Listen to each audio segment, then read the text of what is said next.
Hello guys, welcome back to my channel. So ఈరోజు మనం నేర్చుకునే టాపిక్ ఏంటంటే బ్లాకింగ్.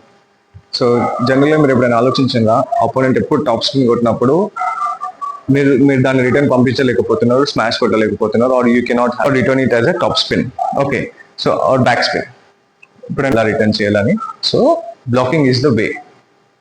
బ్లాకింగ్ ఎట్లా చేయాలంటే, ఎప్పుడైతే బాల్ వస్తుంది, టాప్ స్పిన్ అయ్యి వస్తుంది, మన పొజిషన్ కరెక్ట్ పెట్టుకోవాలి. ఎల్బో కొంచెం నియర్ బై టేబుల్కి ఒక 20 to 30 సెంటీమీటర్స్ పెట్టుకొని బ్యాక్ హ్యాండ్ వచ్చింది అనుకోండి బ్లాకింగ్.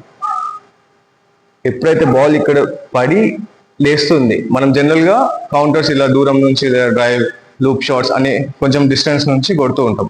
కానీ బ్లాకింగ్ దగ్గరకు వచ్చేసరికి you have to move forward, బాల్కి దగ్గరగా ఉండాలి. ఎప్పుడైతే ఇక్కడ స్టెప్ తిని ఇట్లా వస్తుందో వెంటనే ఇలా అడ్డం పెట్టేసేయాలి. That is called blocking in normal simple plain Telugu language లో. రైట్, బ్లాక్ చేసినప్పుడు అది తాకి కొంచెం bat angle is important, it is critical. Face ఇలా పెట్టేసి తాకింది అనుకుని ఆపోనెంట్ సైడ్ వెళ్ళిపోతుంది, పడిపోతుంది.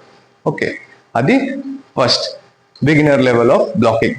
సెకండ్ ఏంటంటే, ఇంటర్మీడియట్ ఏంటంటే, వస్తుంది బాల్ వస్తున్నప్పుడు మంచి స్పేస్ తోటి స్పిన్ తోటి వస్తుంది, అప్పుడు మనం కూడా బ్లాకర్ మన రిటర్న్ కూడా సేమ్ పేజ్ లో వెళ్ళాలి అనుకున్నప్పుడు కొంచెం బ్యాట్ యాంగిల్ చేంజ్ చేయాలి. ఓకే, టువర్డ్స్ ద నెట్ కొంచెం ఇంక్లైన్. రెగ్యులర్ బ్లాక్ అయితే ఇట్లా పెడతారు జనరల్ గా బిగినర్స్.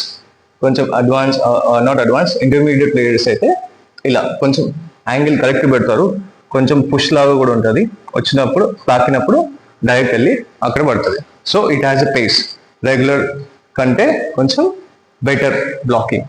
ఓకే, నెక్స్ట్ థింగ్ ఏంటంటే అడ్వాన్స్ బ్లాకింగ్.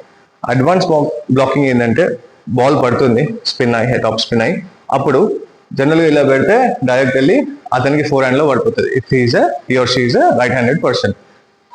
అప్పుడు నువ్వు బ్యాక్ హ్యాండ్ గీయాలనుకున్నావు అనుకో, ఇదే అడ్వాన్స్ బ్లాకింగ్. ఇలా కొంచెం ట్విస్ట్ చేసి ఇస్తాం అన్నట్టు. ఇలా రిస్ట్ మూవ్మెంట్ తోటి blocking it benefits to shift from there forehand to backhand or backhand to forehand. So this is backhand blocking మనకి. అదే ఫోర్ హ్యాండ్ బ్లాకింగ్ అయితే ఇలా. ఓకే, అర్థమవుతుందా?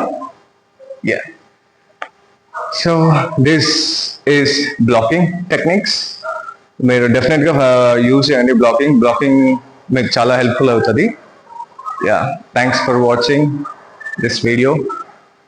ఈ వీడియో మీకు నచ్చితే please like, share, subscribe.